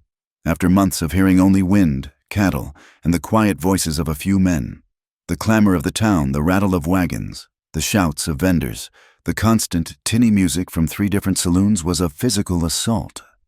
Their 2 outfits parted ways. Frank Carver's crew disappearing into the maw of the nearest saloon with whoops and hollers. Caleb's men were more subdued. They collected their pay from Caleb, who had concluded his business with the cattle agent. And one by one they came to the chuck wagon to say their goodbyes to Sylvia. "Ma'am, it was an honor," Dusty said, his grizzled face uncharacteristically solemn as he tipped his hat. Young Billy, his face scrubbed clean and his hair slicked down with water, blushed and stammered his thanks for her cooking. Their sincere, respectful farewells were a balm to her soul, a quiet affirmation of the place she had carved out for herself. Soon, the camp was gone. The horses were stabled, the wagon was parked in the livery, and the men had scattered to the boarding houses and barber shops of the town. All that remained was a strange, hollow silence. Sylvia took a room at a respectable boarding house run by a stern-faced but clean widow. The room was a palace compared to her bedroll, with a real mattress, a window with glass, and a door that latched. Yet, she felt a profound sense of dislocation. The vast, open spaces of the prairie had, paradoxically, felt less lonely than this small, confining room. The news of the dance came to her on the breeze, in the excited chatter of women at the mercantile, in a hand-painted sign tacked to the community hall, the annual spring dance, a celebration of the end of winter and the success of the trail drives. It was the social event of the season. Sylvia's immediate, instinctual reaction was a quiet, firm no. The very idea sent a familiar, cold dread trickling down her spine. A dance, a place of bright lights and loud music, of couples swirling together in a dizzying, intimate display. A place where a woman was meant to be graceful and dainty, to be chosen and admired. It was a stage, and she had spent her entire life trying to avoid stages. She could picture it with a painful clarity. She would enter, and the music would falter. 100 conversations would die. 100 pairs of eyes would turn, and in them she would see the same old story: surprise, curiosity, pity, amusement. She would be a landmark again, a curiosity to be whispered about. Have you seen the size of her who would be tall enough to dance with that, even if the men were polite? Their gazes would hold the same question she had seen in Mr. Vance's eyes, a quiet assessment of how she failed to fit the shape of their world. No, It was safer here, in the anonymity of her room, safer to remain a ghost, a tall shadow passing through town, her work done, on her way to someplace else. She sat on the edge of her bed, her hands folded in her lap, and made her decision. She would not go. She spent the day of the dance in a self-imposed exile. She could hear the town preparing, the sound of a fiddle being tuned, the laughter of women in new dresses, the rumble of wagons bringing families in from their homesteads. Each cheerful sound was a small twist of the knife, a reminder of a world of simple joys she could not bring herself to enter. She told herself she did not care. She told herself she preferred the quiet. She was a practical woman, not given to frivolity. It was a litany of lies she repeated until she almost believed it. As dusk began to settle, painting the sky in soft shades of lavender and rose, there was a soft knock on her door. Her heart leaped into her throat. It could only be one person. She opened the door, and there he was, Caleb. He had changed out of his trail-worn clothes. He wore dark, clean trousers and a crisp white shirt, the unfamiliar collar making him seem both more formal and more vulnerable. His hair was damp and neatly combed. He was clean-shaven, and the absence of his usual stubble made the strong line of his jaw more pronounced. He looked handsome, and the sight of him made her ache with a feeling she could not name. He wasn't empty-handed. In his large, calloused hand, he held a single delicate sprig of Indian paintbrush, its fiery red-orange blossom a vivid splash of color against the fading light. It wasn't a rose from a town garden. It was a wildflower, something he must have walked out to the edge of the prairie to find. A survivor, a piece of the wild, beautiful world where they had found each other. He held it out to her. "Sylvia," he said, his voice a low, gentle rumble. She took the flower, her fingers brushing his. The petals were as soft as velvet. She could not speak. He saw the conflict in her eyes, the fear and the refusal she had been nursing all day. He knew her well enough to know what she was thinking. He didn't try to argue with her fears. He simply stated his own truth. "I know I'm liable to step on your feet more than the floor," he began, a small, self-deprecating smile touching his lips. "I'm no dancer." He paused, and his blue eyes met hers, holding them with a sincerity that melted the icy resolve around her heart. "But I want to dance with you." It was the most terrifying and wonderful invitation she had ever received. He was not asking a partner to a dance. He was asking her to be brave with him. He was offering to stand with her on that brightly lit stage, to face the 100 pairs of eyes together. He was not just asking for a dance. He was asking for her trust. All the sensible, practical reasons she had built up for not going crumbled into dust. All that was left was the simple, profound truth of his words. He wanted to dance with her. A slow, tremulous smile touched her lips. "You probably will step on my feet," she whispered, her voice husky. His own smile widened in relief. "Then I suppose you'd better wear sturdy shoes." After he left, promising to return in an hour. Sylvia moved in a daze of trembling, exhilarating panic. She looked at herself in the small, wavy mirror above the washstand. She saw the trail-worn woman, her skin tanned, her hands rough, but for the first time, she also saw the woman Caleb saw, the one he had picked a wildflower for. From the bottom of her valise, she pulled out a dress she had made long ago, back in Ohio. It was an act of foolish, secret hope, sown in the quiet hours of the night for a life she never truly believed she would have. She had packed it on a whim, a single concession to a future that had seemed impossible. It was a simple dress of deep blue cotton, the color of a twilight sky just after the sun has set. It had no lace, no frills, no bustles. Its only adornment was its perfect fit. She had tailored it for her own tall, straight frame, and when she slipped it on, it felt like a second skin. It was not a dress made to make her smaller or to hide her. It was a dress that celebrated her as she was. She washed the last of the trail from her skin and unbraided her hair. brushing it out until it fell in a heavy, shining wave down her back. She looked in the mirror again. The woman who looked back was a stranger, tall and composed, her eyes shining with a terrifying, beautiful hope. When Caleb returned, he simply stood in the doorway for a moment, his gaze taking her in. He didn't offer any florid compliments. He didn't need to. The quiet admiration in his eyes was more eloquent than any poem. He simply offered her his good arm, and she took it.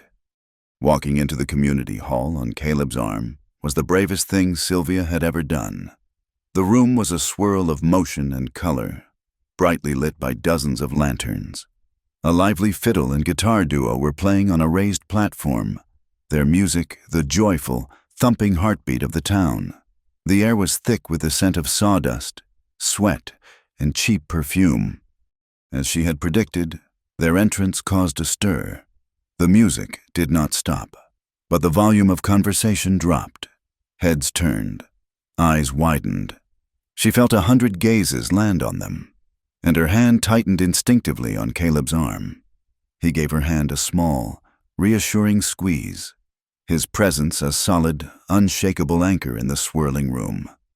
But the stares were different this time. She had braced herself for mockery, for pity, but she did not see it. What she saw was curiosity, yes, but it was mingled with a profound and unmistakable respect. They weren't just looking at a tall, unknown woman. They were looking at the woman on the arm of Caleb Brooks. His quiet stand at the camp had preceded them. His reputation, that of a fair, quiet, and formidable man, was a shield and a banner. They saw her through his eyes, and the town, in that moment, followed his lead. She saw women smile warmly at her. She saw men nod respectfully at Caleb, their eyes including her in the gesture. He led her not to the shadowed corners, but directly into the middle of the dance floor, just as the musicians struck up a slow, swaying waltz. He turned to face her, his hand surprisingly gentle as he took her right hand in his left and placed his other hand on the small of her back. The warmth of his touch seemed to travel straight through the blue cotton of her dress, a steady, reassuring heat. She placed her own hand on his shoulder, the rough wool of his coat a familiar, comforting texture beneath her palm. They stood there for a moment, an island of stillness in the swirling room, looking only at each other. "Ready to have your feet stepped on," he murmured, a slight smile playing on his lips. "Ready," she breathed. And then they were dancing. He was right, he was not a graceful man. His steps were simple and a little clumsy, but he was strong and sure, and he led her with a quiet confidence that made it easy to follow. The world, with its 100 pairs of watching eyes, its whispers and its judgments, began to fade away. All that existed was the warm, steady pressure of his hand, the simple 1-2-3 rhythm of the waltz, and the clear, unwavering blue of his eyes looking into hers. They did not speak, they danced, and in their shared rhythmic movement, they said everything that had been left unspoken on the long, dusty trail. They danced through one song, and then another. They moved as one, a single, tall, graceful entity, perfectly matched, perfectly balanced. The other couples on the floor gave them a wide, respectful berth, not in exclusion, but in acknowledgement of something private and powerful that was unfolding in their midst. The fiddler drew his bow across the strings for the final, lingering note of the song. The music hung in the warm, lantern-lit air for a moment and then faded into silence, replaced by the sound of applause and laughter. All around them, the other couples stopped, their hands dropping, their bodies separating as they moved to the side of the floor. But Sylvia and Caleb remained where they were in the center of the room. The music was over. The dance was done, and in the quiet, breathless space between one song and the next, they did not let go. They walked back to the boarding house under a canopy of stars so bright and close they looked like scattered diamonds on black velvet. The boisterous energy of the dance hall faded behind them. replaced by the profound, peaceful quiet of a prairie town settling into sleep. The only sounds were the soft scuff of their boots on the wooden sidewalk and the distant, lonely whistle of a train passing miles to the south. They had not let go of each other's hands. His fingers were laced through hers, a warm, solid, and wonderfully real connection. It was a simple act, holding hands. But for Sylvia, it was a revelation. For her entire life, her hands had been tools for sewing, for cooking, for work. They had been objects of scale, noted for their length.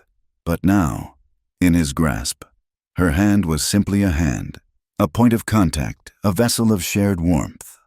She was acutely aware of his presence beside her, a steady, comforting warmth that seemed to seep into her very bones.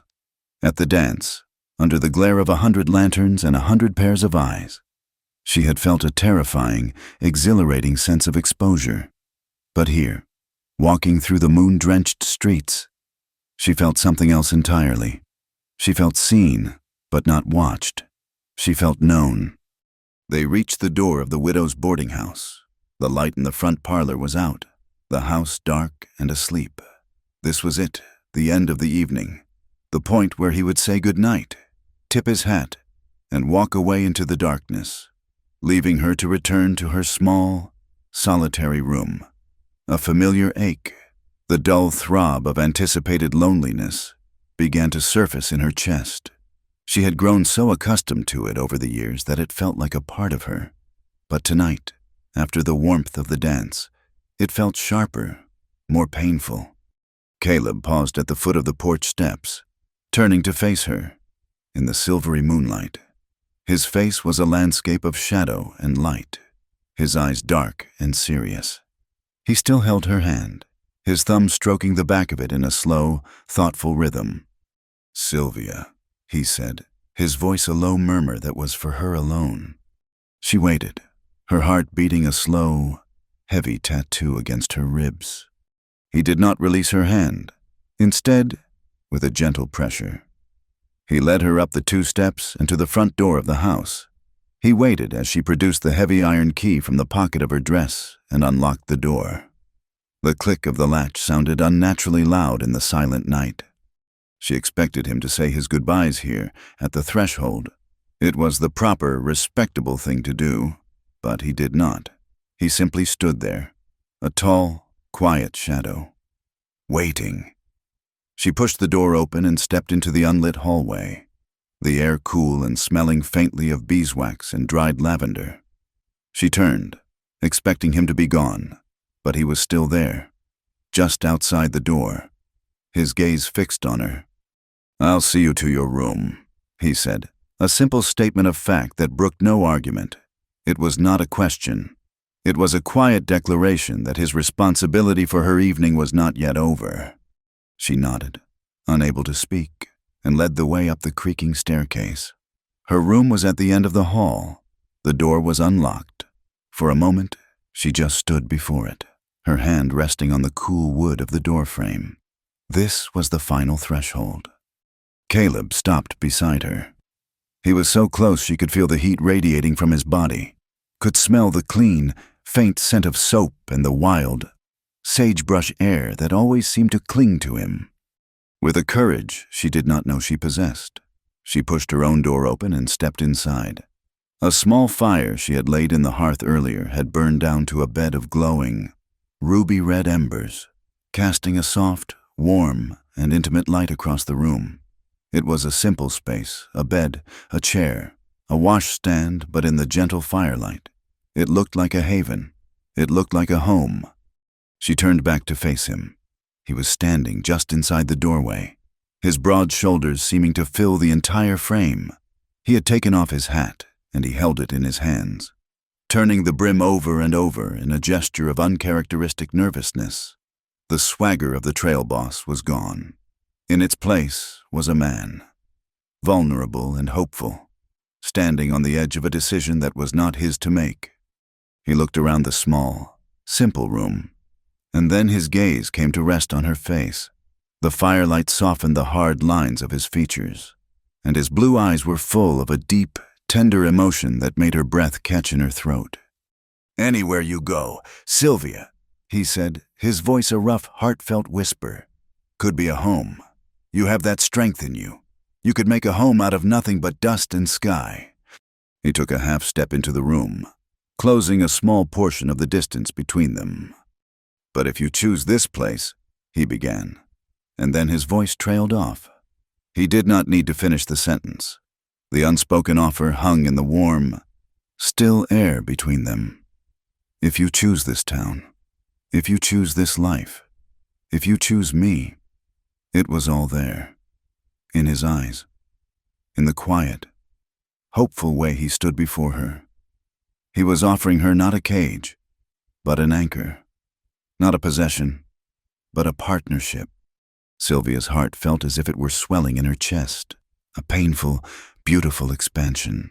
She thought of the letter from Mr. Vance, the one that had promised a job and a roof and a new start. It had been a lie, but the journey it had started had led her here, to this man, to this moment. The real new start was not a place on a map, but a choice. She did not answer him with words. The feelings inside her were too large, too profound for mere language. Instead, she let her actions speak for her. She let her gaze drift from his face to the door he had left open behind him. She walked slowly, deliberately, toward it, her hand, when she reached out and touched the cool, smooth wood, was perfectly steady. She felt his eyes on her, watching her every move, waiting. She pushed the door gently, and it swung inward, closing with a soft, final click. The sound shut out the long, dark hallway.